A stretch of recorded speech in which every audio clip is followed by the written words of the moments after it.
تو اس سے تو عوام کی مشکلات میں بہت زیادہ اضافہ ہو گیا. ہم یہ ساری باتیں عوام کو ایکسپلین کریں گے اور ضرورت پڑے گی تو جو اس کے عملی اقدامات بھی ہیں, کیونکہ یہ حکومت اگر رہی تو ملک میں جو صورتحال آگے آنے والی ہے وہ تو ایک بڑی خوفناک پکچر ہے. ہمارے علاقے میں یہ ابھی بہانہ بنا رہے ہیں, پہلے انہوں نے بہانہ بنایا مسلم لیگ نواز کی حکومت کا کہ وہ ان کی پرفارمنس اچھی نہیں ہے اور اس لیے انہوں نے قرضے لیے ہیں. انہوں نے تو 2 سال میں اس سے زیادہ قرضے لے لیے جو 5 سال میں ہماری حکومت نے لیے تھے. اور پھر اب یہ آج کل بہانہ بنا رہے ہیں کووڈ-19 کا. وہ کووڈ-19 آ گئی. کووڈ-19 صرف پاکستان میں تو نہیں آیا, آپ کے ریجن میں بنگلہ دیش اور انڈیا ابھی بھی بڑی گروتھ کر رہا ہے. آپ کے یہاں نیگیٹو چلی گئی, آپ کے یہاں منفی ہو گئی, آپ نے تنخواہیں نہیں بڑھائیں, آپ کے یہاں مہنگائی ہو گئی. ان کے یہاں تو ڈالر بھی وہی سٹینڈ ہے. پچھلے 2 سالوں میں انہوں نے کتنا ڈالر کو اپریشیٹ کیا اور پاکستان کی کرنسی کو نہیں کیا انہوں نے ڈی ویلیو, ان کے اپنے ملکوں کی کرنسی کو ڈی ویلیو نہیں کیا. ہمارے یہاں اس کے باوجود آپ نے مہنگائی بھی کر دی, لوگوں کی تنخواہیں بھی نہیں بڑھ رہی اور ترقی بالکل رک گئی ہے.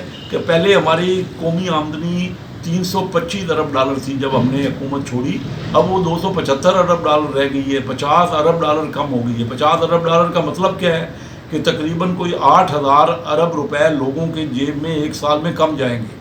تو ہم یہ باتیں لوگوں تک پہنچائیں گے, ہم عوامی نمائندے ہیں, اپنے اپنے لوگوں تک پہنچائیں گے اور بتائیں گے کہ جن حکومت کو آپ نے ووٹ دیے ہے, جن لوگوں نے, انہوں نے ملک کا کے لیے کوئی بھلا نہیں کیا. ایسے لوگوں کو جن کی اہلیت نہیں تھی, جن کے پاس نالج نہیں تھی, جو عوام کے مسائل کو سمجھتے ہی نہیں تھے.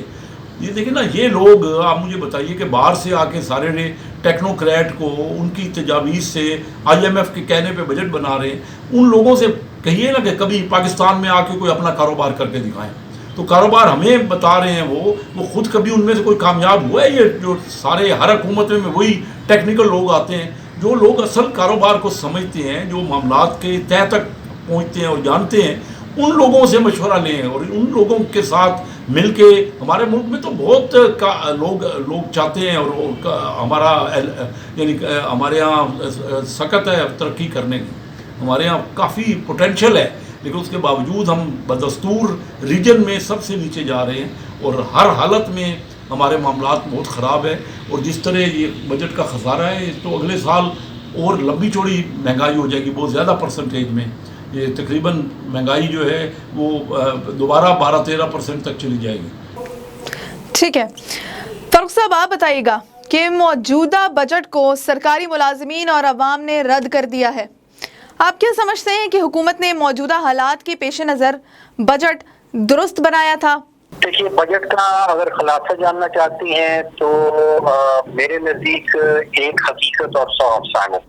حقیقت پورے کے پورے بجٹ میں صرف یہ ہے کہ کرنٹ اکاؤنٹ ڈیفیسٹ جو ہے وہ نیچے آیا ہے. جو PMLN 20 ارب ڈالر کا خسارہ چھوڑ کے گئے تھے وہ اب 3 ارب ڈالر پہ نیچے آ گیا ہے. PTI کو اس چیز کا کریڈٹ جاتا ہے. باقی جتنی بھی فگرز ہیں, باقی جتنی بھی فگرز ہمارے رضا صاحب نے اپنی تقریر میں استعمال کی, وہ سب کے سب افسانے ہیں. سب سے بڑا افسانہ تو ریونیو ٹارگٹ ہے کہ ہم 4900 ارب روپے اکٹھا کر لیں گے, جبکہ حکومت خود بتا رہی ہے کہ اس سال ان کے پاس 3900 ارب روپے اکٹھا ہوا ہے. حکومت خود سے کہہ رہی ہے کہ اس سال معیشت کی جو گروتھ ہے وہ 2.1% ہوگی, لیکن ساتھ ہی کہتے ہیں کہ ہمارے ریونیوز جو ہیں وہ 25% بڑھ جائیں گے. تو یہ سب افسانوں کی بات ہے. دوسری طرف یہ کہا جا رہا ہے کہ ہماری معیشت جو ہے وہ گرو کرے گی, جبکہ ورلڈ بینک کہہ رہا ہے کہ مزید سکڑے گی. اسٹیٹ بینک کا ایک ایسٹیمیٹ تخمینہ آیا تھا کچھ دن پہلے, وہ بھی سکڑے گی کہہ رہے تھے. تو بجٹ کا ذاتی طور پر میں سمجھتا ہوں کہ کوئی خاص امپیکٹ کسی پہ ہونے والا نہیں ہے. اس کو بجٹ نہ ہی کہیں تو کافی انصاف ہو جائے گا. اس میں عام آدمی کے حوالے سے نہ اس کی زندگی پہ کوئی مثبت اثر آنے والا ہے اور نہ ہی کوئی منفی اثر آنے والا. ٹھیک ہو گیا, بہت بہت شکریہ آپ دونوں شخصیات کا کہ آپ نے وقت نکالا. ناظرین, آپ نے دونوں رہنماؤں کی گفتگو سن لی. موجودہ وقت میں حکومت کے لیے یہ بہت بڑا چیلنج ہے کہ اگر اتحادی جماعتیں ناراض ہوتی ہیں تو بجٹ پاس کرانا بہت بہت مشکل ہو جائے گا اور عمران خان کا منصب بھی خطرے میں پڑ سکتا ہے. ایسا اس ساری گفتگو سے لگتا ہے. مجھے اجازت دیجیے گا, اگلے پروگرام میں آپ کی خدمت میں پھر حاضر ہوں گی. اپنا بہت خیال رکھیں, اپنے آپ کو محفوظ رکھیں, رش والی جگہوں پہ جانے سے گریز کیجیے. اللہ نگہبان.